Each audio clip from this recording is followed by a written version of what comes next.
내립니다. 이 정도는 아주 좋아요. 생차는 얼마만입니까?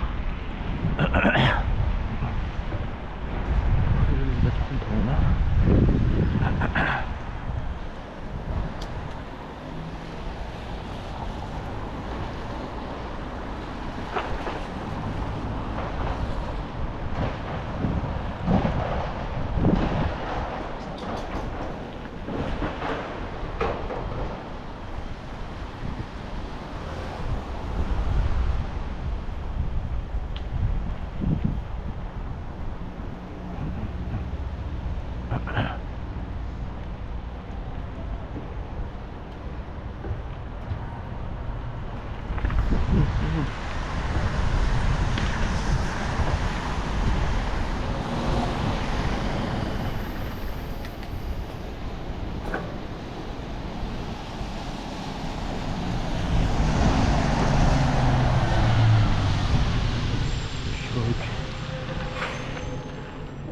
좀 더 놀아야 되겠네.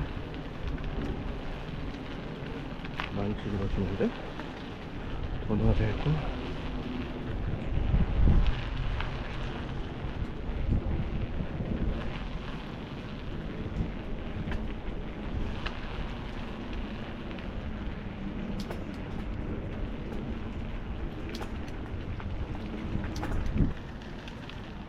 와우!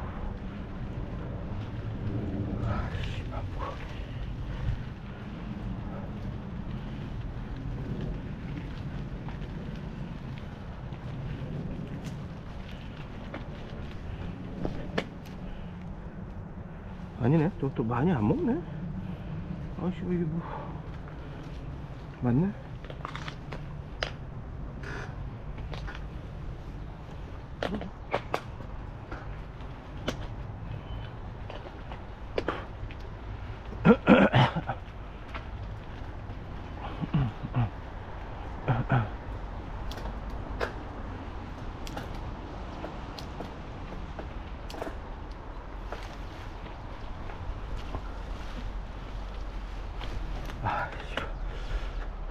포기.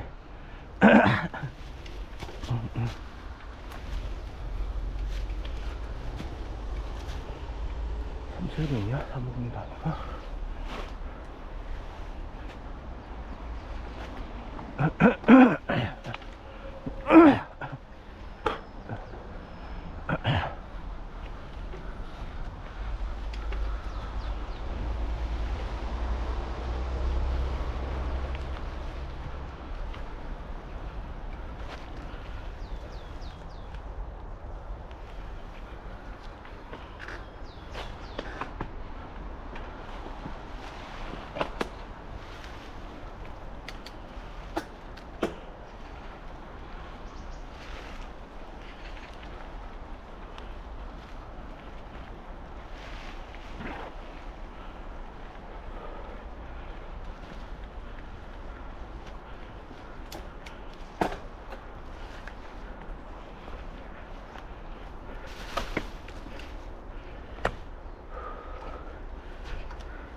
와, 이렇게 높았어?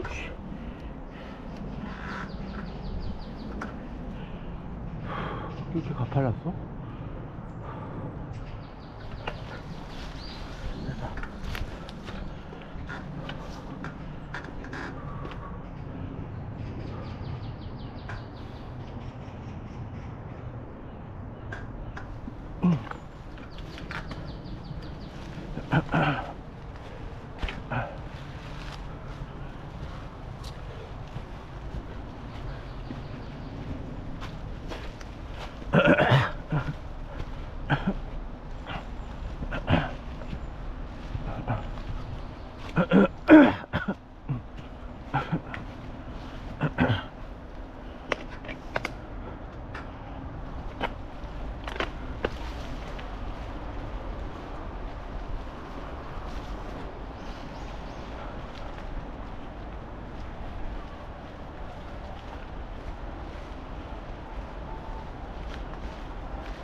아이씨.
씨발 더운데?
전이었나 보구나.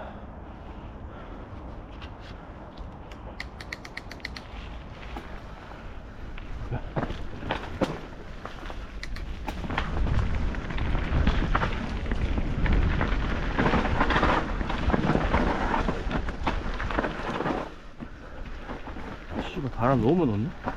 접시가 아예 없는 느낌인데.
오, 씨발.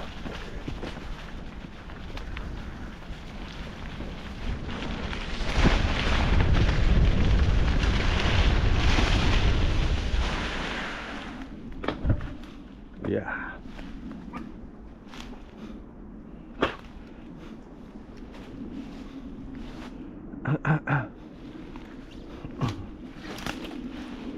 밑에 좀 받쳐놓을까? 받칠 수 있으면 뭐가 있을거나.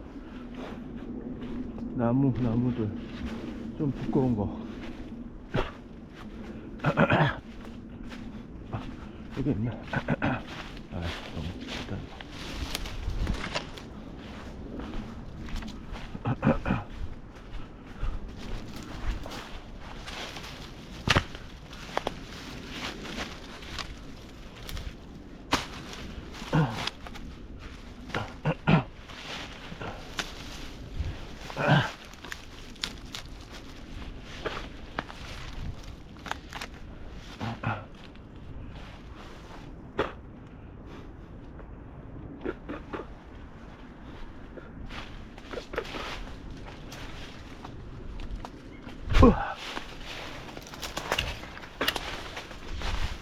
괜찮네.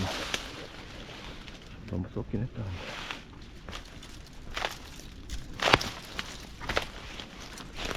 이것도 괜찮네. 이거 두 개만 있으면 되겠나?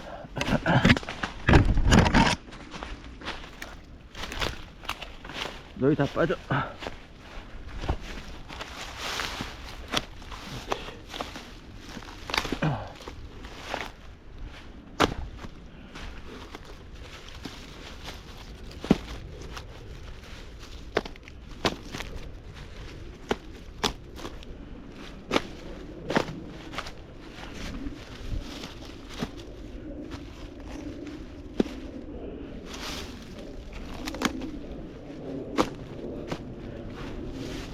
아, 하나 더 있었구나.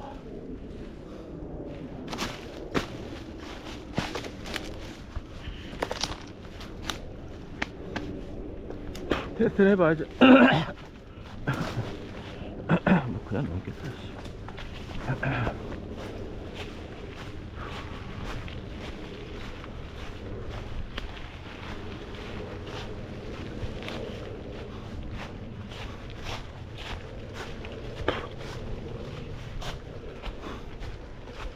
좋아.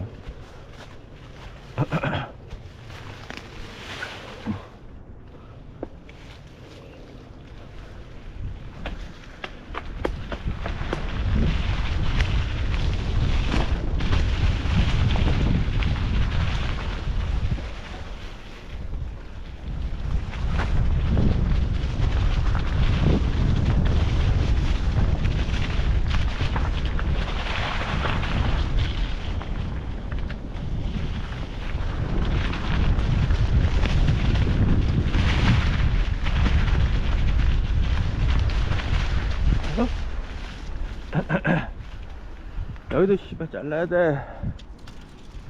여기 너무 커서 자를 때 좀. 아.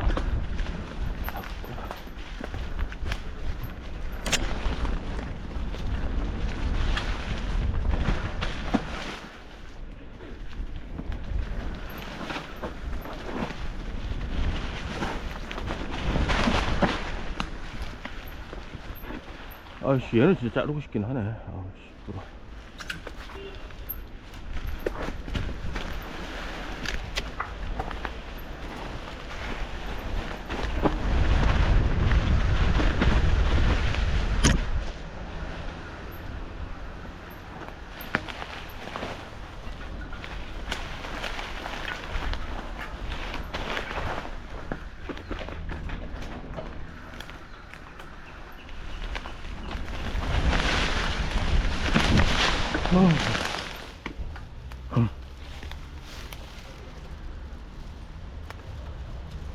뭔데?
뭐야?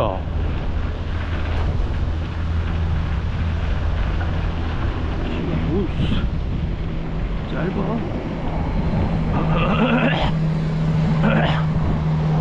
한 10초네? 로데이션으로 빨고.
네가 그런 얘기하고 너지.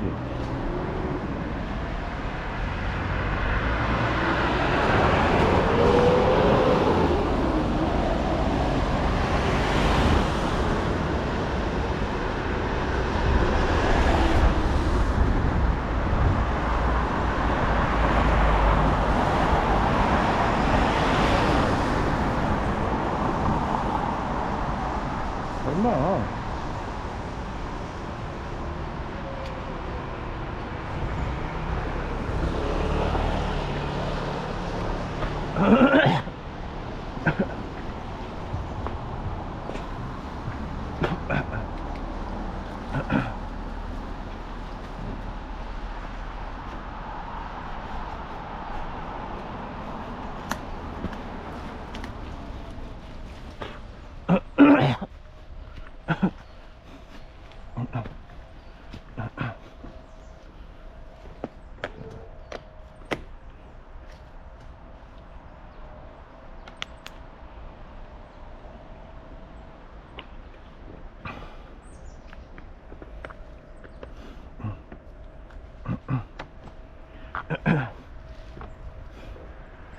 아이, 근데 그분도 다 강남에 계셔. 제일 좋은데, 제일 비싼데.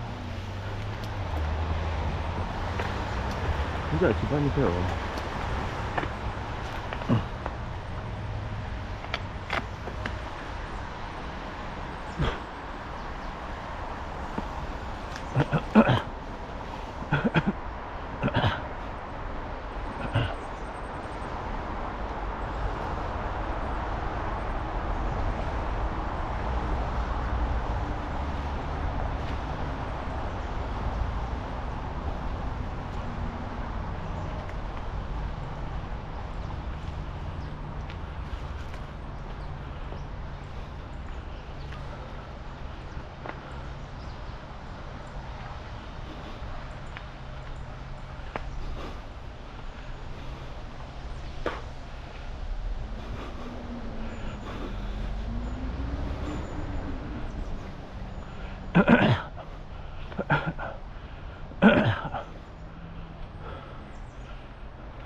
끝내신대요.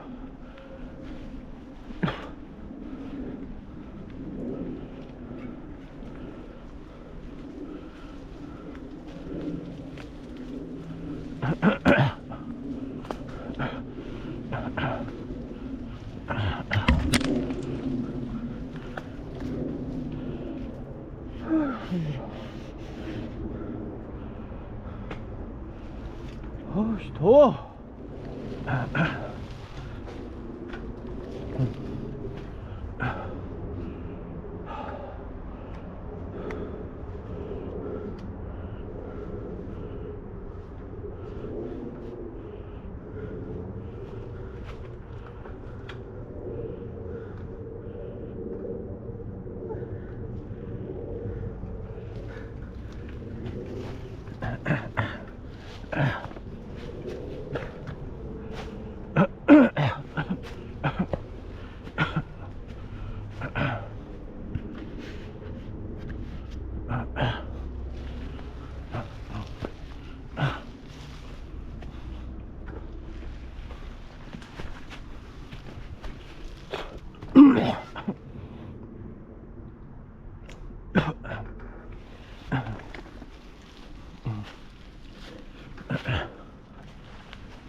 일자리 줄게. 일하고 싶대네.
됐어.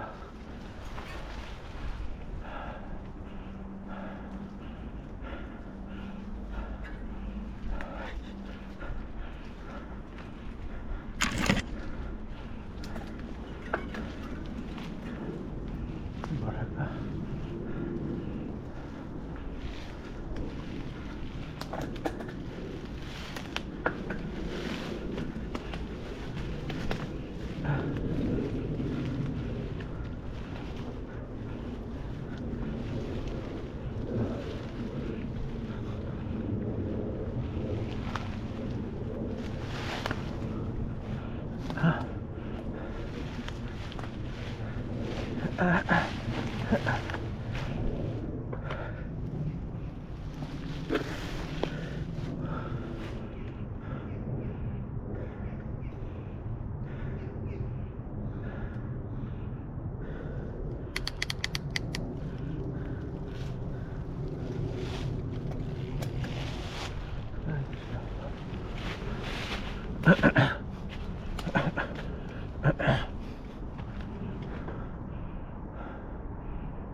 아, 씨발.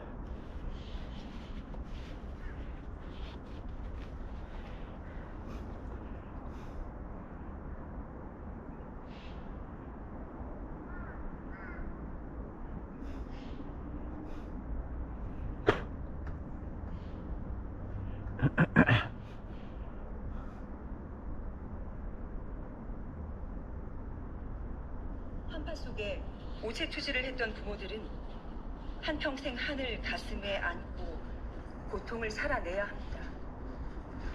영화에서 자주 언급되는 법조항이 있죠. 대한민국 헌법 12년이 지났죠. 제대로 그런 평가 좀 해보자는 겁니다. 제대로. 그 국내에서 통계를 가지고 그렇게 많이 싸울 것 같으면 이게 피해를 보는 사람들은 국민들입니다. 그래서 저희 서울대 비대에서 추정하는 거는 정부하고 의협의 모습이다. 실제로 외부 기관에서, 특히 해외 기관에서 2년 정도의 기간이 걸릴 때 제대로 이게 평가를 받아볼 의향의 의협도 있을 문제가 있다면 마지막으로 이거를 제안합니다. 2년이 걸린다고 해서 2012년에 1년이 걸렸습니다. 그러면 2년 후에 의사소에 대해 그냥 저기 합시다. 1년 동안에 OECD 국가 필요하면 의료체 의뢰해도 되고요. 그냥 국내 연구자들한테도 얘기해야 되겠죠. 그래서 몇 개의 연구를 1년 뒤에 그 취합을 해서 어느 정도 이렇게 합의 결과가 나올 거라고 생각합니다. 그러면 그때 만약에 뭐 1000명을 늘려야 된다고 보고서들이 이렇게 공통적으로 얘기하면 정부도 1000명으로 얘기하고 의협도 1000명으로 얘기하고 따르라. 딴소리 하지 마라. 이런 겁니다. 그리고 대화 협의체를 구성을 하는데 아까도 말씀드렸지만 정부, 의협 그렇게만 하면 안 됩니다. 그 국민들은 저희가 예전에 의료 수업이라는 단어를 썼을 때 의사 자체가 많이 얻었다고는 생각을 하실 겁니다. 그런데 협의체가 구성돼서 실제로 그 신문지에 꾸려졌을 때 일개정부에서 예산 부족이라가 상당히 많이 있습니다. 그런 거는 의협 쪽에서는 의사들 쪽이 굉장히 억울한 면입니다. 국민들은 의사가 다 안다고 생각하지 않습니까? 대화 협의체를 구성할 때 정부, 의협, 국민이 들어가야 됩니다. 시민단체도 있고, 정확히 나눠집니다. 국민.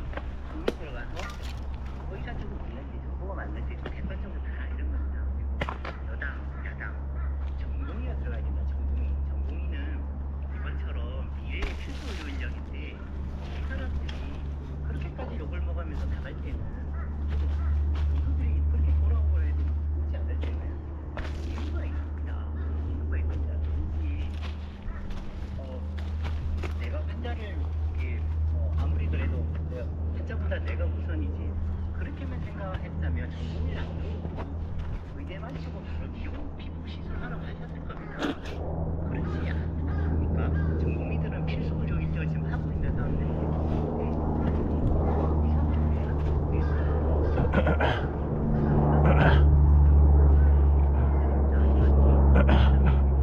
마냥 욕할 순 없지. 사람마다 생각이 다르고. 그러니까 저도 그게 아주 마음에 드는 거는 아니에요. 시대 흐름이고 그렇게 하겠죠. 우리 어떤 북한이나 외부 압력이 있었다고 해서 다른 말을 하지 않으면 그건 비슷한 거라고 생각합니다. 제 개인적인 생각은 이번 3월 날까지 뭔가 전공의가 들어오고 의대생이 들어오고 우선 진료가 이루어지지 않으면 대한민국은 의료 파국이면서 이건 시국선을 해야 된다고 생각합니다. 가장 큰 피해는 지금의 현재 환자와 미래의 환자겠죠. 미래의 환자. 1년 뒤에 인턴이나 레지던트들이 그대로 들어올 거라고 절대 생각하지 않습니다.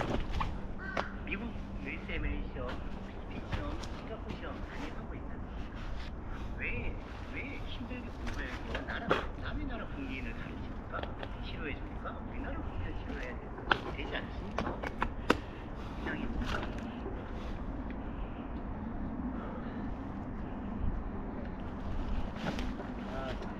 죄송합니다. 저희가 진짜 처음 가지고요. 저희 같이 서울대 비대위원회를 맡고 있는 후배가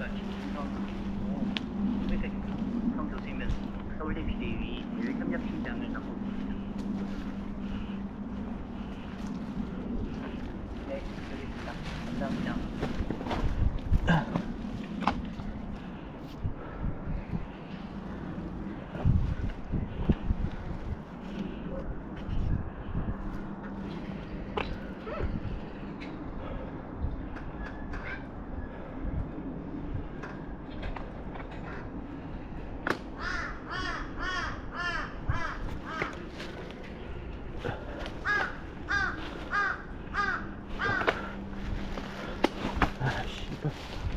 그렇구나.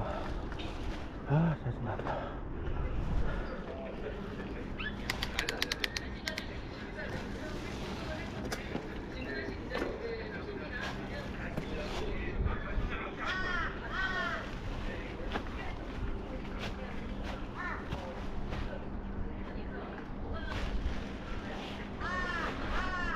이는 어떤 정말 그렇게 생각하세요?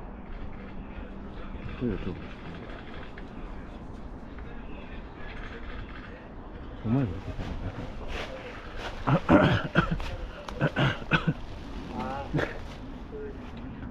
전화 걸어보세요. 드리겠습니다. 민주당 그게 아니고 저희가 사실은 서울대 의대 EDJ 수동할 때 두 가지 명제가 하나가 회사하고 소통하자, 두 번째는 의대생의 정보를 지키자 그거였고 그래서 민주당 소통하는 태도 수요일 내일 9시에 담당을 처음에는 저희가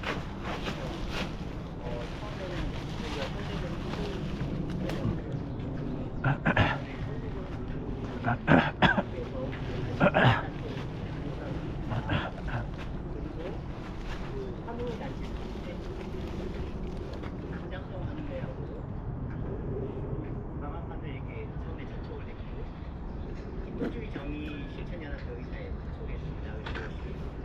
민주당 의원 한 분, 그다음에 여당 의원 이렇게 불러서 이렇게 저희가 주최를 해서 담당을 하려고 했는데 담당은 이제 이 내용을 얘기 드리고 국민들은 받아들일 수 있느냐, 국민들이 이제 받아들일 수 있을 것 같으면 우리가 정부에도 얘기하고 의협에도 얘기하고 학생들도 다 얘기하겠다는 원래 플랜은 그거였습니다. 근데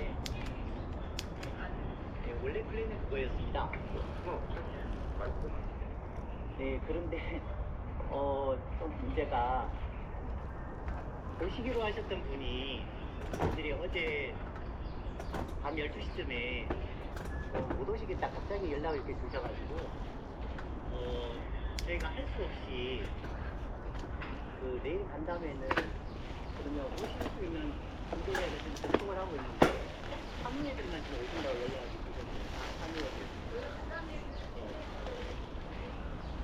그래서 사무애는 지금 한 3군데 정도 이게 이야기가 돼 있고 그래서 그렇기 때문에 처음에 그거를 해보려고 저희가 주체이긴 한데 저희가 아는 의사 국회의원 중에 신현영 의원이 제일 유명하시니까 연락을 드렸던 거고요.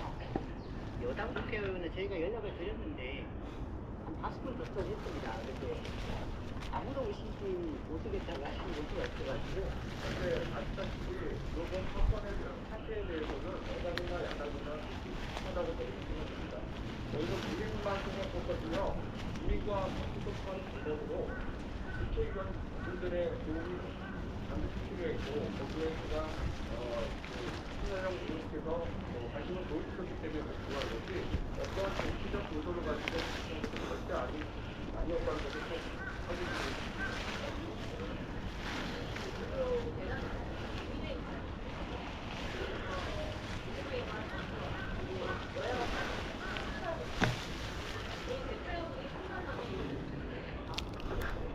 그러면서 의사 국회의원으로서의 책무라고 생각합니다. 그래서 지금 여러 국회 공론화에 있기 때문에 그 누구도 오신다고 하면 저희는 장소를 마련드릴 거고요. 그것이 의사만의 공론화 아니라는 거예요. 환자분이나 국민들의 특히나 강제수교로는 예전에 안산 간호사 뇌출혈 사건이 있었을 때 가장 열심히 그리고 SNS 소통하면서 신조를 실효성을 얘기하시던 곳이었고 그 당시에 제가 신영이나 하나랑 같이 저희 의원들 토론회를 하지 그런 여러 인연을 통해서 지금 서울 교수 기대기에서 말씀 전달하실 때 장소만 저희가 지원을 해드리는 거고요. 이게 특정 뭔가 정치와의 이해관계가 있는 것이 아니라는 거를 말씀드립니다. 좀 이게 여담이긴 한데 저는 신인영 의원한테 이제 얘기 드리면 기자분들이 그냥 알아서 오시는 줄 알았습니다. 그래서 아까 어떤 기자분한테 얘기하니까 내가 직접 카톡해야 된다고 그러셔가지고 급하게 2시간 전에 아침에 연락드린 거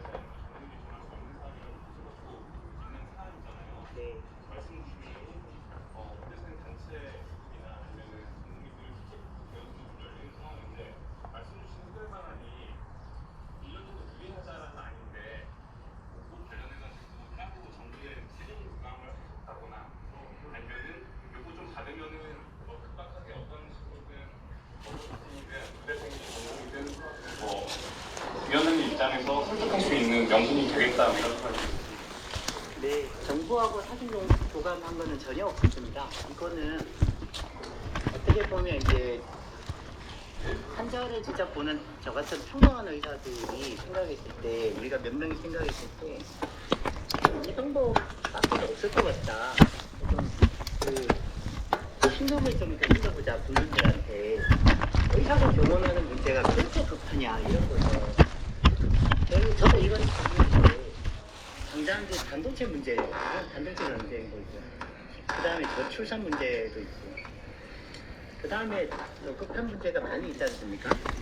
네, 이런 게 R&D 그 사상 문제로 해서 경쟁력을 어떻게 할 겁니까? 공개 경쟁력.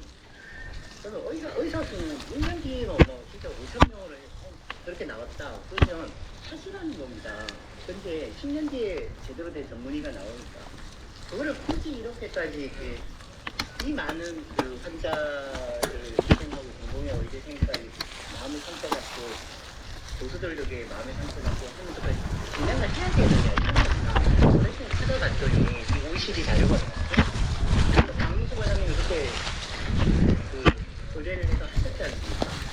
그러면 이거는 좀 해주자는 거죠. 지났으니까 신장이나 외국 기관에서 해서 그게 당시에 1년 걸렸으니까 이번에는 6개월 걸릴 수 있는 건 모르겠습니다. 그것만 좀 본다면 전공의 의대생들도 당장 좋을 겁니다. 당장 진료하고 그 데이터 나올 때까지 일단은 열심히 공부하고 의정할 그 필요한 필수 합의체 만들어가지고 좀 제대로 만들어가는 거죠. 표소를 패키지는 필수로 하는 보다가도 너무나 이제 그림자가 실체가 없습니다. 여기서 다 말씀드리지 못하겠습니다. 그래서 저희 서울대 교수들 설문지를 보시면 필수 의료 그 학부제에 대해 가지고 어느 정도 신빙성이 있느냐 90 네, 이건 보십시오. 현재 정부의 거대한 정부와 포함한 필수를 정책시키니까 필수를 생각에 얼마나 도움이 된다고 하십니까? 저희가 344명을 조사했을 때 필수 의료 분야에 오히려 해약을 붙일 것이다. 51% 이게 서울대 교수단이고요. 38%는 현 상황과 별 차이가 못 나실 것이다. 이렇습니다. 서울대 의대 교수들이 평상시에 환자들한테 이렇게 얘기하면 그게 정답이라고 생각하시는데 이번 사실 이렇게 얘기하면 환자 분들은 안 들으십니다. 서울대 의대 교수들은 어쨌든 공부를 열심히 하고 환자 질병을 해결하는 학생들입니다. 학생들이 이렇게 생각한다는 거지 않습니까? 그러면 도대체 필수의료 패키지의 핵심 정책은 뭐냐 이런 거죠. 일반 국민 입장에서 그렇습니다. 제가 추가로 좀 말씀드리겠습니다. 의대 정원 문제는 어떻게 보면은 정부에서 정치 편의주의로서 행정 편의주의로서 선택한 방법이 아닐까 생각이 됩니다. 여러 가지 현재 의료 시스템을 혁신시키기 위한 방법 중에서 제일 중요한 것은 다들 아실 겁니다. 필수 의료를 강화시키고 지역 경북 의료를 강화시켜야 된다는 것은 모두들 다 동의하십니다. 그 방법 그러면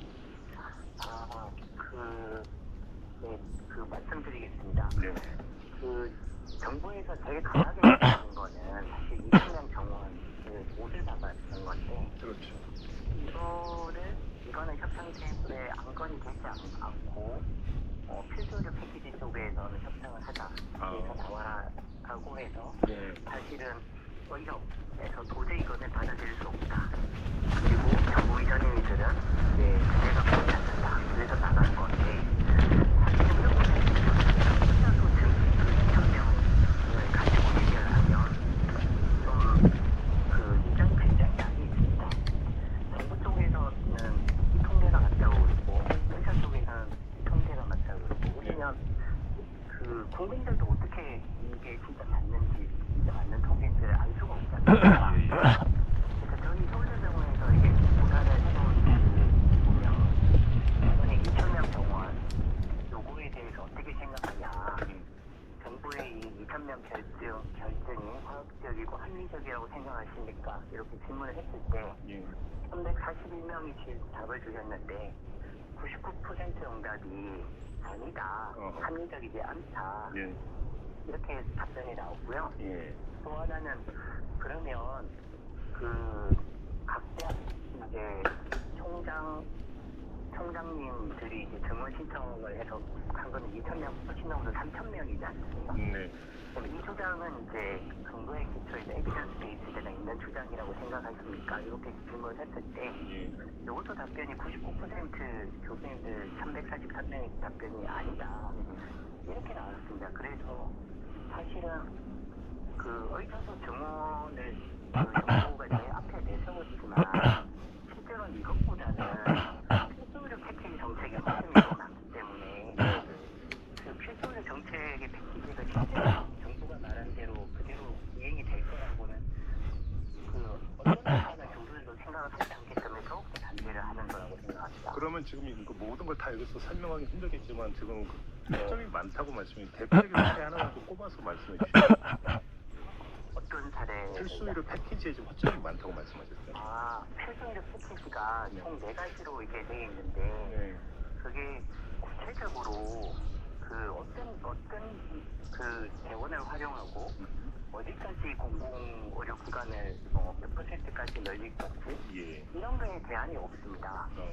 특히 이제 그 필수의료 패키지 정책에 저희 2000년에 의료 파업에 참여했던 저희 세대로서는 느끼는 제일 좀 배신감은 2000년 의료 파업도 그렇고 2020년 의료 파업도 그렇고 그 협의체가 구성해서 들어가서 뭔가를 이렇게 그 꾸리기를 이렇게 잘 꾸리자고 하고 들어갔는데 나중에 일부정부 쪽에서 연구 제일 미안합니다. 재원이 없어서 도저히 할 수 없습니다.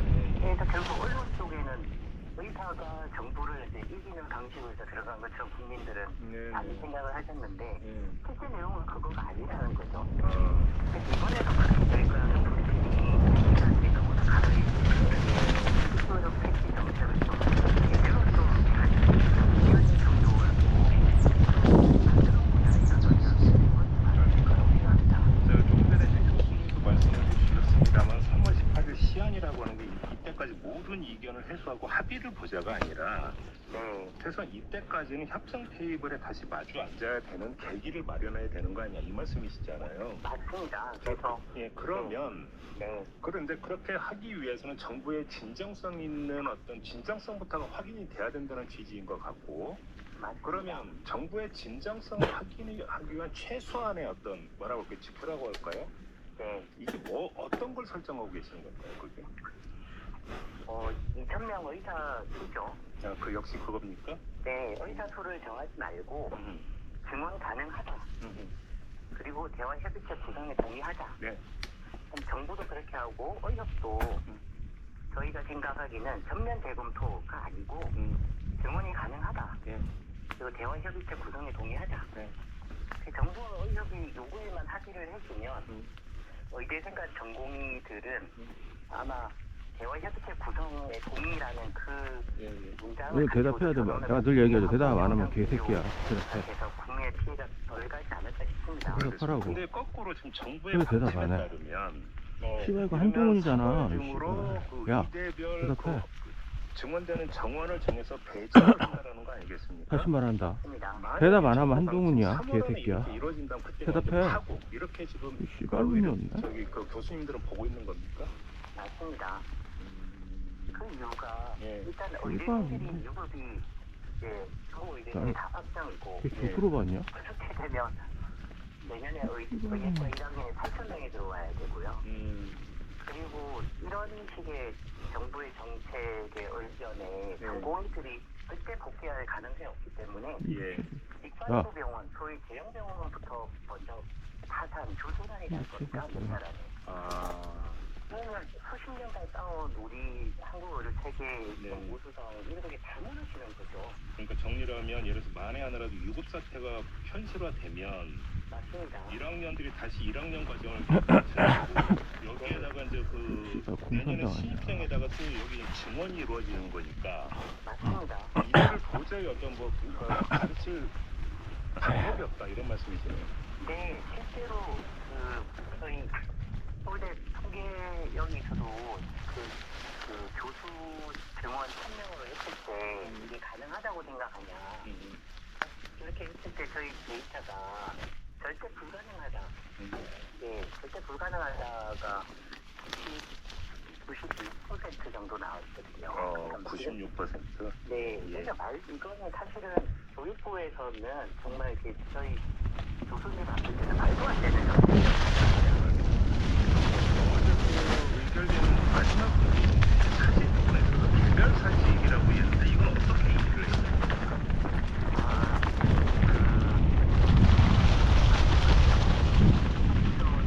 3월 18일부터 제출을 한다면 저희가 사직을 비상대책위원회에서 강요를 할 수는 없습니다. 네네. 개인 의지가 중요하니까. 그래서 3월 18일까지 어떤 그 협의체가 구성이 돼서 되지 않으면 각 교수님들은 개별적으로 사직하는 거를 결의했다 이렇게 의견이 어제 나왔고 실제로 어느 정도 사직이 될지는 가봐야 알겠죠. 그러니까 형식적으로는 당연히 사직이니까 이제 개별적으로 사직서를 제출을 하지만 그게 동시다발적으로 여러 의대 교수님들이 그렇게 할 것이다 이런 이야기인 거죠 정리하면. 네, 아마도 그 타대학 대회가 있는 교수님 그 대학에서도 비슷하게 내용이 나오지 않을까 싶습니다. 바로 그 점 좀 여쭤보고 싶었는데요. 지금 이제 지금까지 이제 그 교수님과 나눴던 이야기는 서울 의대 이야기고 다른 대학 의대 움직임 좀 들으셨어요? 어떤지? 네. 그래서 그 의과대학 전국 의과대학 중에 비상대책위원회가 저희처럼 구성된 데가 총 일단 지금까지 저희가 그 알아본 바로 14개 대학이 있고요. 네네. 저희 14개 비대위가 있는 대학은 지금은 이제 같이 모여 있습니다. 그래서 오늘 저녁에 저희들이 이제 좀 준비를 통해서 향후 이제 플랜을 어떻게 할 건지 결정할 건데 그렇다고 해서 이제 저희가 단체적으로 의견을 할 건 아니고 결국은 14개장 비대위 선생님들이 다 의견을 모아서 선택을 같이 결의하실 분들은 결의하시는 거고 그게 반대하시는 분들은 이제 빠지시는 거지요. 알겠습니다. 네. 지금 의대 교수님 만약에 사직서를 제출을 하면 그 뒤에 행정 절차가 어떻게 되는가? 바로 뭐 수리되고 이런 건 아니지 않습니까? 네, 그 전공의들하고 똑같습니다. 예. 그리고 30일 뒤에 이제 자동 수리가 되는데 예. 저희 서울대는 사직서를 실제로 이제 그 국정부 의과대학하고 병원에 내는 거로 이제 결의를 했고 사직서를 이렇게 좀 모아놨다가 이렇게 나중에 내일 그런 하고 있지 않을 겁니다. 네. 그리고 교수들은 전공의들과 다르게 필수 의료 인력이기 때문에 실제로 그랬나? 사직서를 내고 근무 개시 명령이 떨어졌을 때 네. 나중에 어떤 행정 처분을 받을 때 굉장히 좀 강하게 받을 수 있어서 그 개인적으로는 실제로 행정 처분이 명령이 떨어지고 했을 때 굉장히 그 두려움이 교수님도 많으실 건데요. 그러니까 오죽하면 교수들이 이렇게 했을까 싶습니다. 그러니까 지금 여러 의대생들이 뭐 휴학계를 내거나 수업을 거부하고 있는 상황이잖아요. 네네. 근데 의대는 어떤 상황이에요? 비슷합니다. 제대로 된 수업이 이루어지지 않고 네. 학생들도 대표도 어제 만나봤는데 네. 이번 사태가 어쨌든 좀 본인들이 원하는 쪽으로 해결이 되지 않으면 예. 그 의사의 처우가 아니고 한국 의료에서 자기들의 미래가 없다고 생각하기 때문에 네. 그냥 유급하겠다 이런 반응들이 많고 강경합니까 그렇게? 네 상당히 강경합니다. 그리고 개새끼들이 와서. MZ세대의 영향도 있는 것 같고요. 그냥 네, 저는 근거를 가지고 상당히 얘기하자. 강경하고 교수들이 그냥 제발 그 학생 전공의자 돌아와라. 그 의사의 본분은 환자를 지키는 거다. 예. 이렇게 호소를 한다고 정말 부러울 거라고는 저는 생각 안 합니다. 근데 이건 좀 지금 이제 집단 유급 사태가 이제 가장 걱정되는 거잖아요 의대에서. 맞습니다. 그런데 좀 이게 좀 단순한 질문인데 그냥 여름방학, 겨울방학 반납하고 나중에 혹시 내오면 이거 유급은 막을 수 있고 혹시 이런 건 안 되는 겁니까? 네, 그거는 안 됩니다. 기본적으로 말씀드리면 왜 그러냐면 예. 그 의대생은 여름방 겨울방학이 엄청 좀 짧습니다. 네, 보통 한 달 이런 게 아니고 예. 보통 2주 정도가 많고요. 벌써 학년별로 이제 2월 15일부터 시작한 그 원칙을 해야 되는 학년이 있어서 3월이 진짜 지나가면 올리칠 수가 없습니다. 방학을 다 반납해도 수업 시스템 못 맞춘다는 거네요? 네, 맞습니다. 아이고. 그냥 그 국민 입장에서는 지금 이 상황이 너무 답답하거든요, 솔직히. 맞습니다. 지켜보는 입장에서. 네. 제가 한번 요 질문을 좀 드려볼게요. 어제 한국중증질환연합회에서 서울의 한 병원에 입원해 있던 70대 암 환자가 전공의 집단 이탈 이후 병원이 퇴원을 요구해서 요양병원으로 옮겼다가 다음날 사망했다. 이 사실을 밝혔어요. 네. 근데 지금 이 상황이 계속 이렇게 좁혀지지 않으면 이런 사례가 훨씬 더 많아질 거 아니겠습니까? 맞습니다. 어떻게 좀 의사 단체나 그 교수님들도 좀 한 발 물러서서 좀 바라볼 여지는 없을까요, 교수님? 좋은 질문입니다. 예. 제 솔직한 답변 드리겠습니다. 네.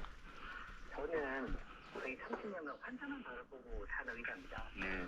그리고 비대위원장을 맡아서 사실 이런 쪽 역할 해본 적도 없고요.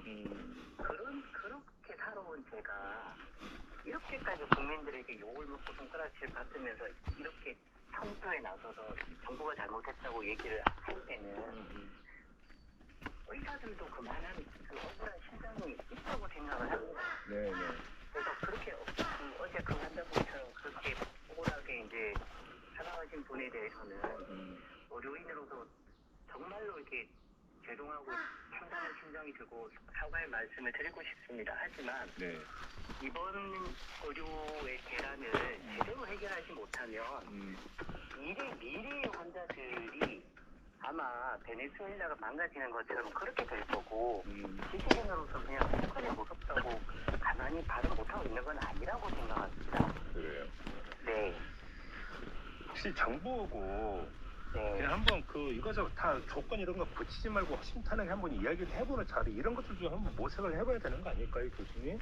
정부 쪽에서 들어주지는 않습니다. 의사가 그 문제가 아니라고 생각합니다. 그래요. 정부 쪽에서 그 2,000명을 딱 못 박으니까 아무것도 대응이 안 되지 않습니까? 네네네. 할거를 지고 있는 건 정부지 의사 전체가 아니라고 생각합니다. 그렇다. 너무 강경하다, 정부가. 네, 이게 좀 너무하신 겁니다. 실수를 보는 저 같은 뇌혈관 신경외과 의사 입장에서 봐도 이거는 정부가 너무하신 겁니다. 그래요. 네. 아이고, 참. 알겠습니다. 일단 교수님 말씀은 여기까지 듣도록 하고요. 감사합니다. 네, 추가 좀 진행 상황이 있으면 좀 다시 한번 인터뷰 부탁드릴게요, 교수님. 감사합니다. 네, 고맙습니다. 네. 들어가세요. 네, 지금까지 방재승 서울의대 교수협의회 비대위원장이었습니다.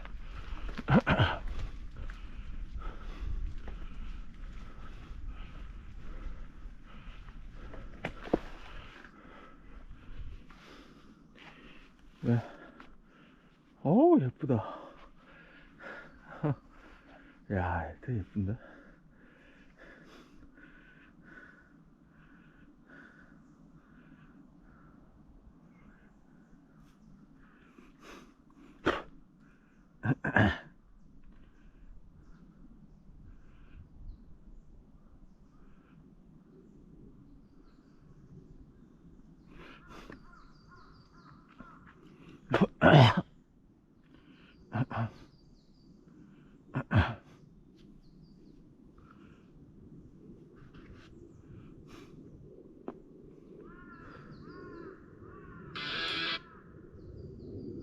그래서 한번 신문들이 여론을 더듬더듬 한번 해보는 그런 과정들이 있어서 제가 제일 먼저 한 달 앞으로 다가온 총선 민심 더듬은 신문들이라는 제목으로 한번 좀 민심을 어떻게 전하고 있는지를 전해드리고 싶은데요. 한겨레신문 일면 한번 먼저 보시죠. 수도권을 중심으로 여론조사를 했어요. 근데 왜 제가 이걸 먼저 뽑았냐 하면요. 보통 여론조사 하면은 샘플 한 1,000명씩 잡아서 전국을 조사하잖아요. 그렇죠. 그리고 전화면접 조사보다는 ARS를 많이 하게 되는데 전화면접 조사를 하기도 했고 그 다음에 수도권만 따로 떼서 1,000명 정도의 샘플을 돌렸어요. 그러니까 기존의 여론조사보다는 수도권 민심을 파악하는데 아주 유용한 도구가 될 수 있는 그런 보도가 나왔다 이렇게 보여서 좀 소개를 해드리려고 합니다. 그나마 좀 나았다. 예. 네. 그래서 일단 뭐 조사 개요를 간단하게 말씀드리면요. 한겨레가 여론조사 기관인 글로벌 리서치에 의해서 서울, 인천, 경기에 거주하는 성인 1,008명을 대상으로 지난 8일부터 9일 전화 면접 조사 방식으로 조사를 했고요. 조사는 세계통신사에서 제공된 휴대전화 안심번호 무작위 필수를 사용했고요. 응답률은 10.3%, 표본 오차는 95% 신뢰 수준의 플러스 마이너스 3.2%포인트입니다. 이거 우리 유튜브도 원래 중앙 여론조사 심의원회 이거 하라고 해야 되나요? 이거 할 필요 없어요. 할 필요는 없는데 그냥 플러스 마이너스 3.1%포인트면 뭐 일반적인 여론조사라고 볼 수 있겠습니다. 네. 그리고 이제 여론조사의 숫자를 얘기하는 거인데 그래도 방법론이나 뭐 그런 거는 얘기를 좀 해줘야 우리가 공신력이 있는 그런 얘기인 거죠. 요즘 언론들이 이 방심이나 방송이 그런데 눈치가 보여가지고 선방에도 눈치가 보여가지고 뭐 함부로 보도를 못하거나 함부로 뭐 하질 못해요. 한겨레 우리는 눈치를 봐서가 아니라 정확하게 알려줘야 되니까 신뢰를 위해서. 한겨레 같은 경우는 어떻게 나왔다고? 그렇게 했더니 일면을 다시 한번 보여주시면 아실 텐데 다시 한번 보여주시면 승부처 수도권 정부 심판이 53%, 정부 지원이 42%. 여론조사와 기존의 여론조사 했던 거는 정부 심판론과 정부 지원론이 팽팽히 있었던 것 같은데 조사범위 밖으로 정부 심판론이 더 크네요. 그러니까 이게 수도권 전체를 따지니까 그렇게 된다는 거예요. 이렇게 경기 인천까지 포함하면 그렇게 된다는 건데 경기 인천의 경우에는 심판론이 더 우세한 거고 서울은 팽팽하더라. 이게 여론조사에 주목해봐야 할 점이에요. 그러니까 사실 다른 여론조사도 마찬가지지만 경기 인천의 경우에는 민주당의 정당 지지도에서 좀 앞서는 걸로 나오고 그 다음에 정부 심판론은 동아일보 보여드릴게요. 동아일보 8면에 이동석 알아 안까지가 만 기사를 하고 동아일보의 이동석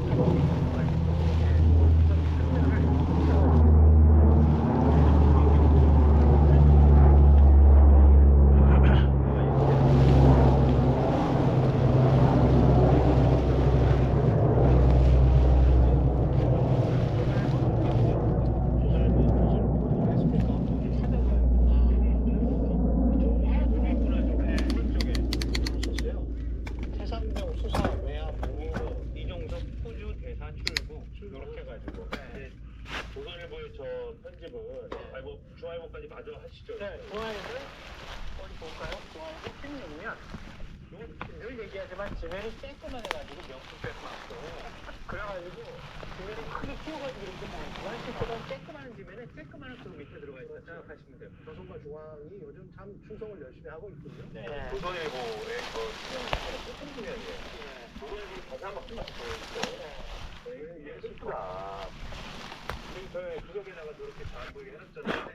저게 슬픈 이유는 사실은 제가 좀 봤거든요. 토요일자를 봐야 좀 그 슬픔이 느껴지죠. 왜냐면 토요일자에 조선일보 사설을 썼어요. 뭐라고 썼냐면 제목이 이래요. 이종석 대사는 법적 문제 해소한 뒤에 부임해야. 제목이 이래요. 근데 이 내용이 물론 우리로서는 용서할 수 없는 내용이 있습니다. 왜냐면 이종석 이 전 국방부 장관을 이 수사를 하는 게 과잉차라는 내용이 있어요. 과잉차가 이게 이거는 이제 우리가 공모하는 지점인데 이 사전에 대해서 얼마나 지점인데 일단 이제 열을 받았고 우리가 열을 받고 열을 받았는데 그런데 이렇게 씁니다. 그러면 어쨌든 이 대사는 행정학과의 수위를 씁니다. 대사 임명 때까지 공수조사를 한 번도 받지 않은 상태였다. 결국 겁니다. 거기 이런 사람을 대사로 발탁해야 될지 의문이다. 꼭 대사로 임명해야 했다면 공수조사를 비롯해서 법의장관 출동하는 절차가 마무리된 뒤에 해야 된다. 이 대사는 대통령 신임장도 받지 않은 상태에서 출국하려 했다. 왜냐면 이때는 아직 출국 안 했으니까. 출국이니까. 신임장도 없으면 주재부에 가서도 정식 활동을 할 수가 없다. 대통령실은 다시 귀국해 신임장을 받으면 된다고 하지만 공세판 얘기다. 미국이 신임장 받는다고? 공세판 얘기다. 신임 경사가 출근 조치로 지금 주재국에 절대 부임하지 못한 경우는 처음일 것이다. 이렇게 썼고 왔다 갔다 그러고 비즈니스가 프레지던트 하고 가실 거예요. 그거 돈만 얼마야? 그렇죠. 그리고 다시 와도 그 국민세금 또 써도 된다고? 그러게 말이에요. 근데 이렇게 하고 또 오는 거냐면 앞서 윤 대통령은 여론조사 장관 사무를 수리하고 임을 임명을 잘했다고 했다. 사실상 여가부 뉴스에 들어봤는데 여가부 회의가 대통령 대통령을 해도 정부부터 들어가면 입법사항인데 그런 입법 절차가 성공되고 건너뛰는 건 법치가 아니다. 아무리 수사에 문제가 있다 해도 법적으로 출국금지의 피의자를 대상 임명해 출국시키려는 것도 법치라고 할 수 없다. 이 대사는 언제든 출국할 수 있다. 그런데 이렇게 되면 수사 차질은 불가피하다. 이 대사는 공수처 수사에 최대한 현재 법적 절차를 마무리하되 현재 부임하길 바란다라고 썼는데 논리 만들려고 애썼다. 그래서 열심히 했는데 다음날 어떻게 했습니까? 출국해야겠죠. 없잖아. 그러면서 원래는 신문을 만들어야 되는데 이걸 어떻게 배치를 그럼 분명해야지. 안 쓸 수도 없고 그렇다고 왜 신문에다가 우리만 왜 안 듣게 경로나 말을 내는 거는 대통령만 할 수 있어요. 조선일보 따위 기관지가 왜 경로는 또 일단 이사장하고 나이스라고 그냥 진짜 한숨이 푹 나왔는데 장관 소환 수사를 한 거는 장관은 직접 압수수색을 한 거는 한 번도 안 했는데 나이스 수사라고 할 공부하지 않았구나. 지금 과잉자가 다 없어요. 과잉자라는 주장은 대통령 말씀 맞는데 이런 얘기죠. 대통령 생각도 맞는데 이렇게 지금 주장하는 거죠. 그러니까 우리나라 공무원 할자분들이 월북 한 문제 이거 가지고 문재인 정부에서 월북으로 만들었다고 큰 난리를 치면서 다 뭔가 탈탈 털었잖아요. 우리나라 해병대 정사가 대민전 나간다고 가서 재단에 수색 작업하다가 숨졌어요. 이걸 돕겠다고 이 보수 정권에서 이런 일들을 벌인단 말이야? 이게 뭐 하는 짓인지 모르겠어요. 아니 그러니까 그때 박정훈 대령이 했던 대로 그대로 그냥 처리했을 수 있잖아. 그래서 경향신문 3면 보면요. 이렇게 있어요. 최상금 사건 총선 이슈 부상. 여기에 나는 핵심이 있다고 봐. 총선 이슈 부상할 만한 겁니다. 이거는 악재 중에 악재예요. 근데 그 악재 중에 악재를 계속 덮고 있어 지금. 베풀려고 빨리 내보낸 거야 해외로. 남아있으면 계속 나올 거거든 기사가. 내보내는 바람에 이렇게 된 거야. 근데 언제부터 그거 쓱 하고 인정하고 거기 가서 수정 넘어가는 거고 여기 기자들은 내보내지 말라고 이렇게까지 썼는데 그 말을 캠버나 시드니로 가야 되는데 교국이 가만히 하겠지만 우리나라 언론이 보도 안 하면은 별로 보도할 데가 별로 없다고 생각할 거고요. 그리고 일단 한 달 동안은 숨어 있으라 그럴 것 같아. 나타나지도 말고 그냥 숨어 있더라. 하면 여기 써 있는 대로 다시 올지 모르겠습니다. 총선 끝나면은 일단 받으러. 그건 상관없지. 총선 끝나고 우리가 이길 거니까. 그러니까 이런 식의 태도를 취하는 게 이게 정부가 해야 할 일인가 이런 생각이 들고요. 그러니까 조선중앙 이렇게 보도했잖아요. 이들의 관심은 어디가 있을까? 보시면 아실 것 같아요. 조선일보 일면 한번 보여주겠어요? 조선일보 1면에는 뭐가 나왔어요? 민당 비상정당 비례 1번 또 색깔로 나왔어요? 진보당 계열 인사가 조선일보 일면을 차지하고 있어요. 민주 위성정당 비례 2번은 진보당 계열 인사. 네. 그리고 나라가 또 빨갱이 나라가 되는 그 말이 그렇죠. 사설에서도 종북 세력 국회 진입으로 더욱 시급해진 대공 형님이 이렇게 사설로서 오 비판을 씨발 이 했는데 새끼 재밌는 것은 나 네 편인데 씨발 같은 편을 이렇게 총자에 쓰고 난 다음에 일요일날 그게 아니라 내 마음을 편하게 해주려고 이렇게 선의의 거짓말을 했구나. 아유, 정국은 도대체 몇 그러면 프로인지 모르겠어. 아니 근데 우리는 못 변하지. 사실 많이 썼어. 저 사람 정국이에요? 아니 그러니까 그거는 그들이 보기에는 그런가 봐. 근데 조선일보가 이 똑같은 기사를 한두 번 쓴 게 아니에요. 조선일보는 200인가? 조선일보의 전략이죠. 그래서 조국 혁신당은 뭐 범법자들이 다 프레임이고, 범법자 모임이 다 프레임이고, 그 다음에 이게 지금 묘하게 위성정당이 주도인 것처럼 돼버렸잖아요. 민주당 입장에서 오면. 이게 물론 그렇지 않다고 보시는 분들도 있겠지만, 근데 거기는 이제 범법자 모임이다 이 프레임이고, 그 다음에 이 지금 이제 더불어민주연합은 지금 보이시는 것처럼 조국 모임이다 이렇게 두 개를 가지고 이 두 개를 동시 타격을 하려는 거죠. 그래서 그렇게 하려고 하는 거예요. 문제 제기를 하고 싶으면 이 개별적인 인사들에 대해서 정확하게 객관적인 뭐 사실을 가지고 문제 제기를 자료가 나와야지. 객관적인 사실을 가지고 문제 제기를 해야지 그냥 통합진보는 꾸신이다. 그리고 그것은 이석기다. 그냥 이거만 가지고 문제 제기를 이렇게 하면은 그 정국이라는 그 정의가 뭐야? 아니 그러니까요. 한번 구별합치고 얘기하는 게 이거예요. 중앙일보 오면 보시면은 더불어민주연합 비례 1번 한미훈련 반대한 좌파 활동. 좌파가 한미훈련 활동도 반대했다. 훈련 반대했다 이거지. 전 대통령이랄지 노무현 전 대통령도 한국을 반대했었거든. 다 좌파라는 거 아니에요 이 친구는. 그러니까 그러면 우리나라 대통령들이 전부 좌파라고.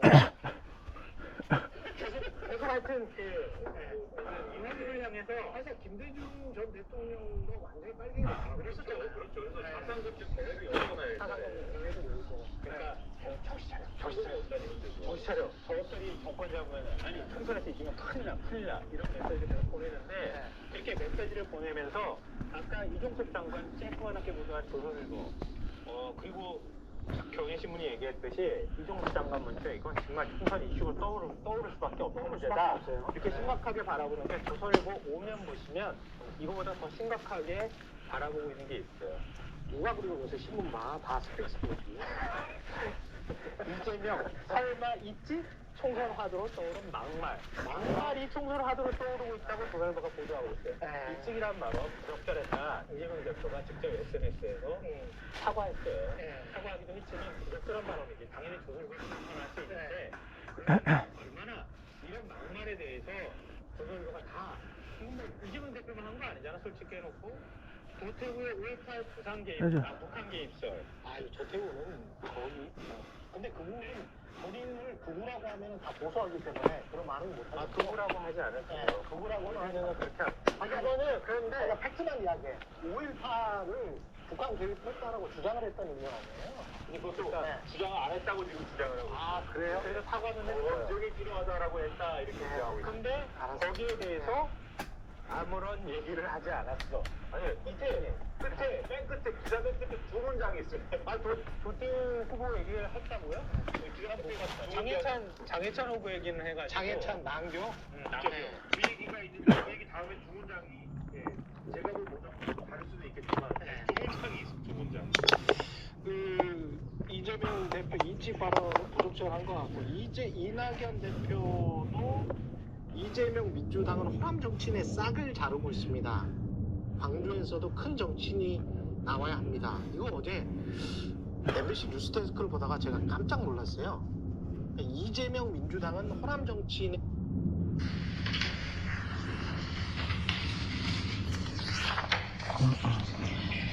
안녕하십니까, 강미정입니다. 손준성 검사와 함께 국회에서 탄핵 소추된 이정석 검사의 처남댁이 최근까지 저의 수식어였습니다.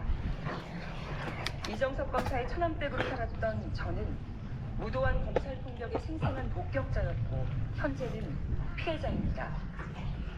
하지만 지금부터 강미정이란 이름으로 살고자 합니다. 저는 저의 이름을 되찾겠습니다. 같이 갑시다. 조국 대표의 제안을 받고 고민이 많았습니다. 걱정도 많았습니다. 그러나 저는 그의 손을 잡고 용기를 내보려고 합니다. 그리고 오늘 이 선택과 결심을 많은 분들 앞에 알리고자 합니다. 저와 제 가족에게 고통을 준 거학과 맞서기 위해 조국혁신당에서 당원들과 함께 나아가겠습니다. 저의 개인 명예 회복을 위함이 아닙니다. 삶이 짓밟히고 유린당한 이들과 함께 나아가고자 함입니다. 검찰 독재 정권으로 삶이 무너진 이들을 보았습니다. 피눈물 나는 부모의 심정은 제가 감히 공감한다는 말로 대신할 수 없을 만큼 참담합니다. 10월 29일 이태원에서 목숨을 잃은 159명의 젊은이들과 수해 현장에서 쓰러져간 최상병. 목숨보다 귀했을 아들, 딸입니다. 이 땅에서 어떻게 살란 말인가. 피토하고 울부짖으며 한파 속에 오체투지를 했던 부모들은 한평생 하늘 가슴에 안고 고통을 살아내야 합니다. 영화에서 자주 언급되는 법조항이 있죠. 대한민국 헌법 제1조 2항. 대한민국 주권은 국민에 있고 모든 권력은 국민으로부터 나온다. 윤석열 정부는 알고 있습니까? 국가는 국민입니다. 국민이 곧 국가 그 자체입니다. 당신들이 말하는 국가는 이 나라 정권을 찬탈한 일부 검사들, 그 사람들 아닙니까? 그러니 진실을 얘기해라. 그게 최소한의 양심이다, 애국이다. 제가 대통령이 되면 안 된다 생각. 영화 변호인에서 저는 이 대사를 기억합니다. 정말 많은 사람들을 죽일 거야. 검찰이 아닌 국민은 언제까지 입틀막을 당해야 하며 진실을 가리는 좌파 빨갱이 절대로 프레임을 뒷골목에서 죽이지 않을 언제 거야. 찾았습니까? 광장에서 죽여버릴 거야. 모두가 진실을 꼬마. 밝히니 시련이 닥칩니다. 증거를 다 댈 거야. 하지만 저는 이 가슴 찢기는 시련의 시간을 분노로만 남기지 않을 것입니다. 이 같은 분노는 대한민국 곳곳에 그래서 다른 사연들로 억울함으로 존재합니다. 정말 그러니까 이러한 분노와 억울함은 진실을 외면하지 않을 원동력으로 제가 생각했을 때 잔인하다고 할 정도는 굴복하지 않을 용기로 일본의 원작 되살아날 폭탄 것입니다. 10,000개 정도 떨어뜨립니다. 입을 동시에. 틀어막힌 그 이들의 정도가 절규와 잔인한 신음에 거야. 귀 기울여 그들의 작은 소리를 그 커다랗게 이하는 잔인한 게 아니야. 증폭시키려고 합니다. 그 정도는 안 할 거야. 오늘이 마지막 날인 듯 살고 오늘 죽을 각오로 싸우겠습니다. 이 용기가 저를 조국 혁신당으로 잔인한 게 아니야. 이끌었습니다. 잔인한 거야. 아나운서로 살았지만 제 마음을 오롯이 담아내기가 이 순간엔 참 쉽지가 않습니다. 하지만 검찰개혁을 위한 최빙선, 망치함이 되겠다는 조국혁신당의 선언에 저도 용기 백배하여 함께 노를 저 나갈 것입니다. 깊으나 옅으나 급한 여울이나 다 건너고야만은 한용운의 나룻배처럼 싸우다 부딪혀 부서지고 찢겨진다 해도 그 조각을 모아 나룻배를 짚고 다시 노를 저어 우리가 흐르던 방향으로 끝없이 물길을 잇는데 힘을 보태겠습니다. 당에서 주어진 역할은 무엇이라도 맡아 최선을 다하겠습니다. 평범한 이웃, 국민의 소리를 전했던 아나운서 박미정으로 더 듣고 더 공감하겠습니다. 무도한 정치검찰 권력의 횡포 막고 또 막아서겠습니다. 하늘이 두 쪽이 나도 봄은 옵니다. 이정섭 전 수원지검 2차장 검사의 처남댁 강미정 씨가 검찰에 참고인 신분으로 출석했습니다. 가족이자 검찰 간부의 비위 의혹을 폭로한 강 씨는 변호인을 통해 입장을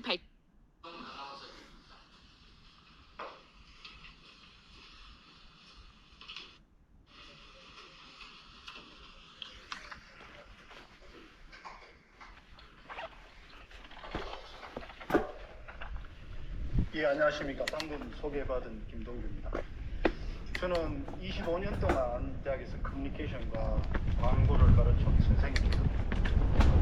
그래서 제가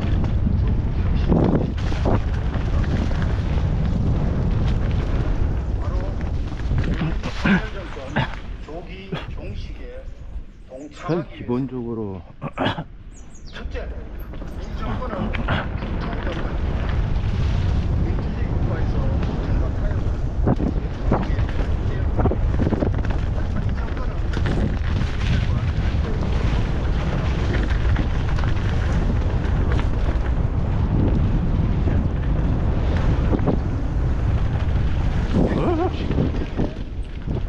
생태 같은 젊은 사람은 이태원 참사는 말할 것도 없습니다. 정치, 경제, 사회, 문화, 외교, 안보 모든 면에서 나라 전체가 외주를 타듯 불안합니다. 셋째, 이 정권은 폭압 정권입니다. 나라 안의 모든 비판적 목소리를 입틀막하려는 시도가 자행되고 있습니다. KBS와 EBS 등의 공영방송 시스템이 파괴 일로를 걷고 있습니다. 마치 유신과 5공화국을 떠올리게 하는 언론 탄압이 일상화되고 있습니다. 그렇습니다. 지금까지 국민이 견뎌온 2년은 끔찍했습니다.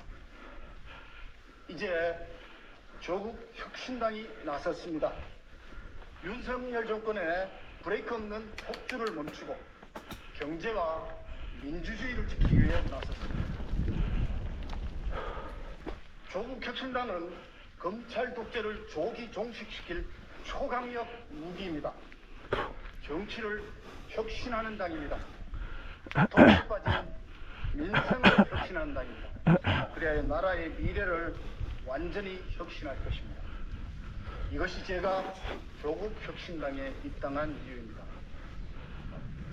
중국의 작가 루시는 일찍 이렇게 말했습니다. 희망이란 본래 있다고도 없다고도 할 수 없다. 그것은 마치 땅 위의 길과 같다.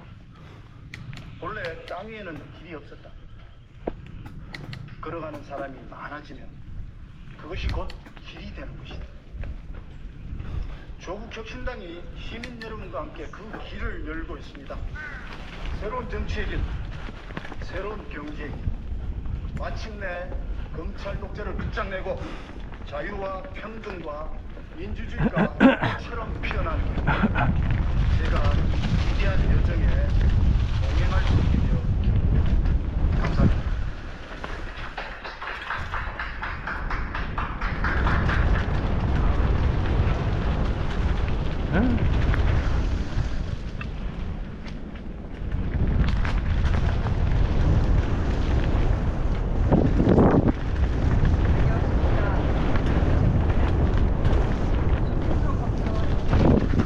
탄핵으로 추된 이정섭 선택이 최근까지 저의 수식어였습니다. 이정석 검사의 천안백으로 살았던 저는 무도한 검찰 폭력의 생생한 목격자였고 현재는 피해자입니다. 하지만 지금부터 강미정이란 이름으로 살고자 합니다. 저는 저의 이름을 되찾겠습니다. 같이 갑시다 라는 조국 대표의 제안을 받고 고민이 많았습니다.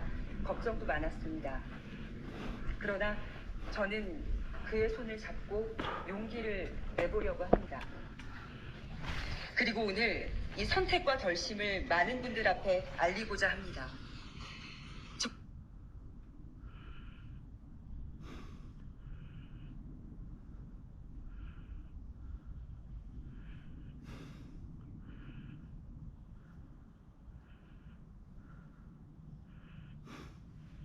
에서 말씀하신 것처럼 더 강하고 선명한 걸 지향하는 거에 동의하시는 분들이 좀 궁금하고 맞습니다.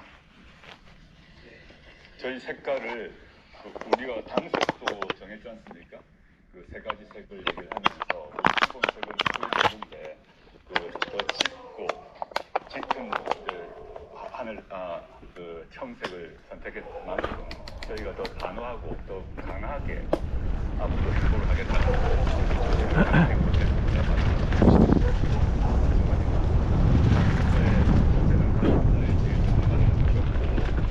감사합니다만은 자신의 전문 역량, 능력, 경력이 있다는 것 외에 조국혁신당의 지향에 대해서 동의하고 그 행보에 대해서도 전적으로 동의하는 분을 보셨습니다. 저희는 더 강하고 진하게, 더 단호하게, 더 빠르게 나아갈 생각입니다.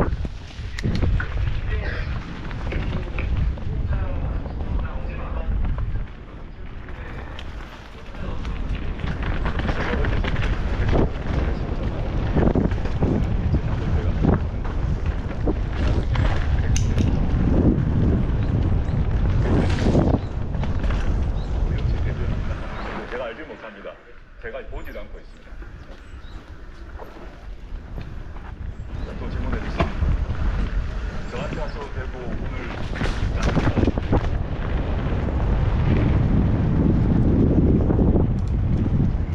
없으시면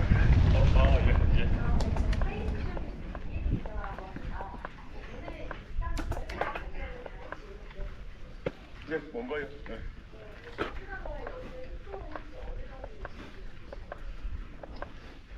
연대 속도란 말이 정확히 무엇을 말씀하신지 잘 모르겠는데 저희는 일관되게 처음부터 지금까지 범민주 진보 진영의 총선 승리 그걸 통한 윤석열 정권의 심판을 위해서 연대를 해오고 있고요. 단 한 번도 연대의 손을 놓은 적이 없습니다. 앞으로도 그 입장으로 갈 것입니다.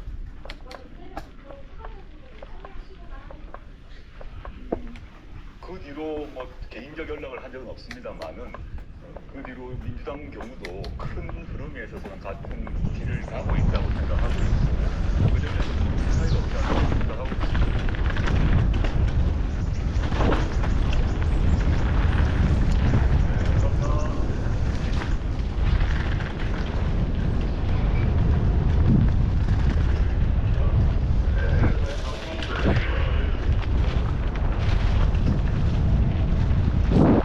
안녕하십니까. 조국신당 대표 조국입니다. 세 번째 입당식입니다. 오늘도 깜짝 놀랄 분들께서 저희 당에 합류해 주셨습니다. 오늘은 조국혁신당이 우리가 선진국이라고 하는 나라들은 위로부터의 국제화를 하기 위해서 외국의 유수한 그런 능력을 갖고 있는 사람들을 데리고 오려는 정책을 펼친단 말이에요. 어찌된 명분인지 그런 거가 아니라 우리는 점점 뺏기고 있어서 너무 안타깝다. 이대로 그냥 차포 다 떼주면은 도대체 뭘로 장기를 둘 거야? 네, 그런 말씀을 드리겠습니다.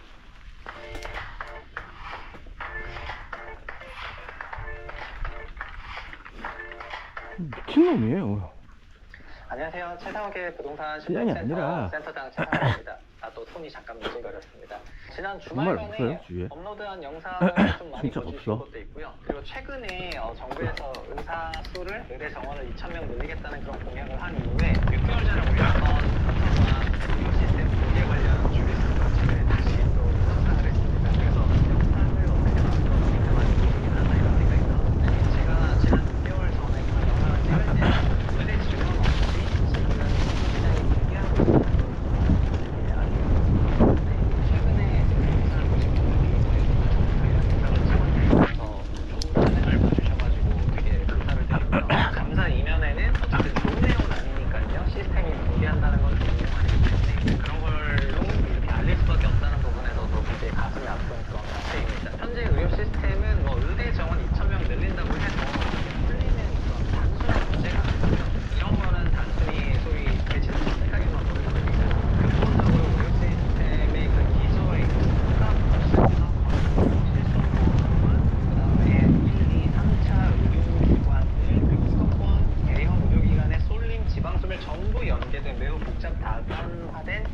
문제가 되거든요. 언제부턴가 사실 알겠어. 우리나라에 있는 많은 나 문제들은 금방 특정 배워. 한계가 나서서 문제를 풀 수 나 있는 훔치는 거 그런 되게 시대는 좋아해. 있었어요. 지금은 거의 많은 물건 말고 문제들은 지식. 서로 유기적으로 다 연결돼 있고 그런 문제들을 풀기 위해서는 전 부처가 집중적으로 그 이슈를 다뤄야만 풀 수가 있는데 가장 대표적인 게 부동산이죠. 부동산도 가장 기본적으로는 국토부도 하지만 이제 국토부보다 금융부처 정책이 더 중요해진 것처럼 이제는 굉장히 많은 부처가 나서서 이렇게 해야 되는데 사실 지금 우리나라의 해반을 이루고 있는 어떤 문제나 이슈들을 다룰 때는 그쪽 부처만 그런 문제를 논의하고 있기 때문에 근본적으로 해결이 되지 않는 것 같아서 이런 것들이 쌓이고 쌓이면서 점점 문제가 더 골마져 가고 골마진 문제가 해결은 안 되고 어느 순간 점점 터지기 직전까지 가는 그런 상황이 되고 있는 게 지금 우리나라가 맞닥뜨린 그런 현실이 되고 있습니다. 그래서 오늘 이번 주에도 주요한 뉴스들을 쭉 전달을 해드릴 건데요. 여러 영상이거지만 오늘 첫 번째로는 최근에 우리나라에 안녕하세요. 천천히 할게요. 안녕하세요. 하나 생각하고 있는 게 안녕. 아이고, 예, 감사합니다. 감사합니다. 비상 요 주제로 시작을 한번 해보겠습니다. 지금 단독으로 이제 4개의 힘들어. 단독으로 된 기사가 있는데 삼성전자랑 하이닉스에서 500명의 기술자들이 미국의 마이크론으로 이직을 했다. 그런 기사가 있습니다. 그래서 현재 유출의 K 반도체가 너무 괜찮다고 하고요. 비상이라는 말은 누가 쓰는 거냐면은 괴수를 징계하시는 팬들이 쓰는 말인데 비상 이렇게 막 외치는 분들도 써봤는데 어쨌든 제가 생각할 때 우리나라 반도체 상황 중에서도 진짜 이제 비상이라고 생각이 배경이 전화 오면은 링크드인이 있어요. 링크드인 깔아보시면 아시겠지만 본인들의 과거 커리어들을 쭉 정리할 수가 있는데 삼성전자 사이트를 달고 있다가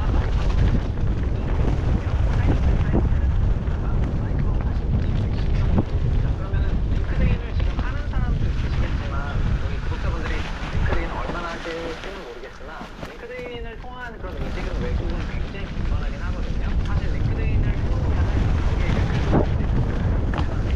링크드인에다가 자기 포스팅을 쓰잖아요. 외국에서는 링크드인을 나름 많이 쓰고 있습니다. 한국에는 뭐 링크드인을 모사해서 리멤버라는 그런 어플이 많이 썼었고 리멤버가 링크드인을 많이 이제 따라가려고 하고 있는데 그러면 안 쓰는 사람도 굉장히 많다는 거기 때문에 링크드인을 쓰지 않는 그런 기술자까지 생각하면은 얼마나 많은 사람들이 지금 마이크론으로 옮기고 있느냐 이런 거를 얘기할 수가 있을 것 같습니다. 사실 그 개인으로 보면은 그들이 더 좋은 조건을 제시하는 회사로 이직을 하는 거는 정말 별 문제가 아닐 수가 있어요. 저조차도 더 높은 연봉을 주는 데를 찾아가지고 계속해서 이직을 하기 때문에 이거는 저는 문제가 아닐 수 있는데 근데 지금 얼마 전에 조금 문제가 됐던 거는 기술 유출과 관련해서 여러 가지 정보 공유를 하는 부분을 문제되는 부분이 이거를 소송을 하는 수가 있고 그거를 이제 법원에서 결정하게 있기 때문에 이 인원 전체는 아니지만 일부가 나가는 기술을 가지고 나가는 부분에 대해서 약간 쟁송을 다뤄야 되는 그런 부분이 있다는 거를 좀 보면은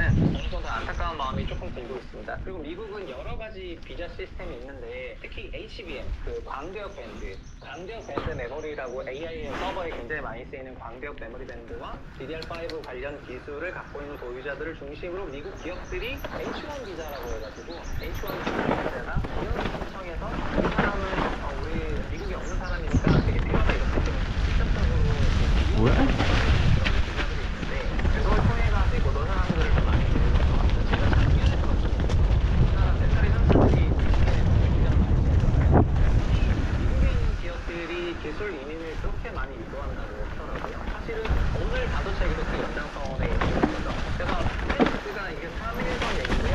하이닉스가 HBM 메모리를 가지고 엔비디아에 납품을 하고 있는데 지금 하이닉스가 그 마이크론으로 이직한 직원에게 그 거짓거짓 가처분을 걸어가지고 법원이 인용을 했습니다. 그러니까 이 사람은 정보보호 협약을 맺기로 하는데 이직을 하면 안 되는데 이직을 했다 해가지고 일단 몇 명에 대해서 좀 걸었던 것 같고요. 아까 그 이직했던 사람들 중에서 그래서 법원이 제동을 걸긴 걸었습니다. 근데 뭐 다 제동할 수는 없죠. 그냥 일반적으로 이직하는 분들 계시니까요. 그래서 이런 기술 이직 관련해서는 여러 가지 이슈가 되는데 지금 이 상황이 옛날보다 조금 더 상황이 어려워진 거거든요. 과거에는 한국으로 온 한국에 있는 뭐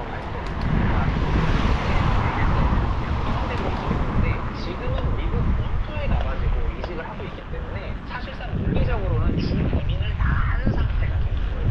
그래서 이게 지금 굉장히 심각한 내용이 있습니다.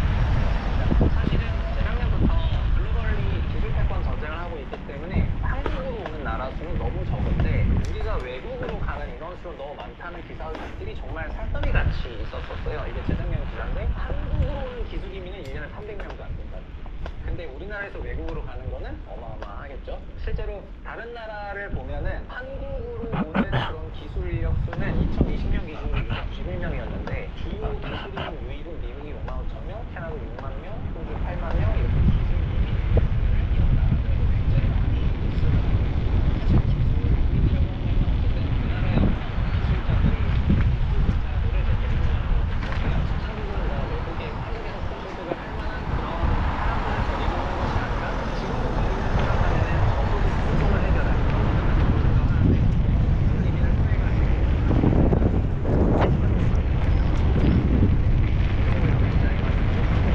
지금 근데 이게 또 이슈가 되는 거는 미국을 포함해서 대부분의 나라는 지금 뭐냐면은 홈쇼링이에요. 그러니까 여러 해외로 나갔던 자기의 그런 산업 일자리를 자국으로 데리고 오는 그런 과정을 하고 있는데요. 우리나라는 작년, 재작년, 특히 작년에 법인세법도 바꿔주고 하면서 오프쇼어링에 있어서 걸림돌이 사라지도록 되어 있습니다. 이게 오프쇼어링을 인상까지는 아니지만은 어쨌든 오프쇼어링을 할 수 있도록 좀 만들어주게 됐거든요. 그러다 보니까 오프쇼어링이 이게 무슨 일이에요? 생산 기지가 한국에 있는 것이 아니라 생산 기지가 해외로 있기 때문에 말 그대로 거기서 일할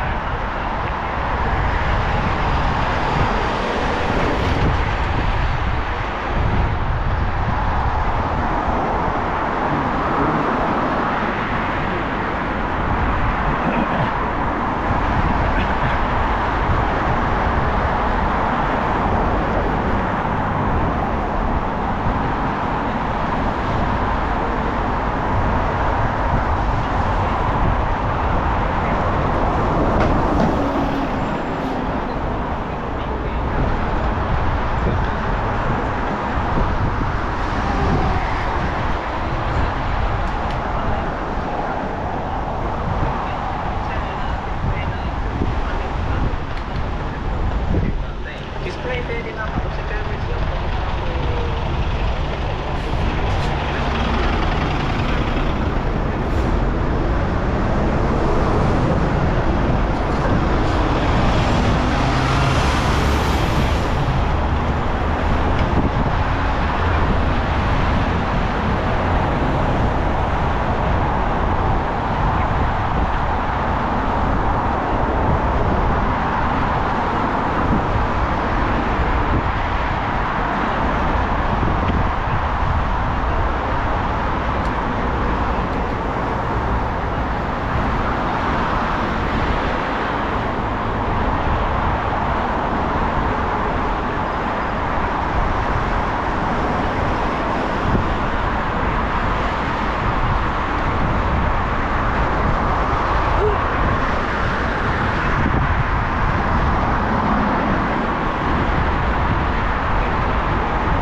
건설업이 엄청나게 수주를 했습니다. 2008년부터 2012년까지 우리나라 건설 해외 수주가 엄청나게 올라갔고 그거를 플랜트 엔지니어링 공司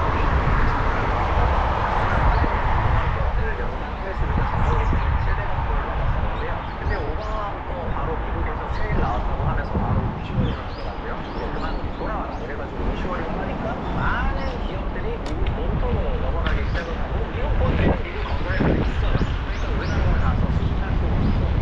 그러면서 우리나라 해외 수주가 2013년부터 박살이 났습니다. 2013년부터 해외 수주가 박살이 나니까 그 해외 수주를 뽑았던 인력들은 주택도 들기 시작하고 다음에 그리고 한번 촬영하면서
AI와 관련해서 중국 어쩌고저쩌고 얘기할 때 맨날 TSMC 얘기 나오는 게 TSMC 딱 건드리는 순간 엔비디아 포함 뭐 애플 네, 다음 소식입니다. 전국이 집단 사직 사태가 교수 사회로까지 번지고 있습니다. 부산에서도 의대 교수들이 처음으로 집단 사직까지 꺼내들며 의대 정원 확대에 강하게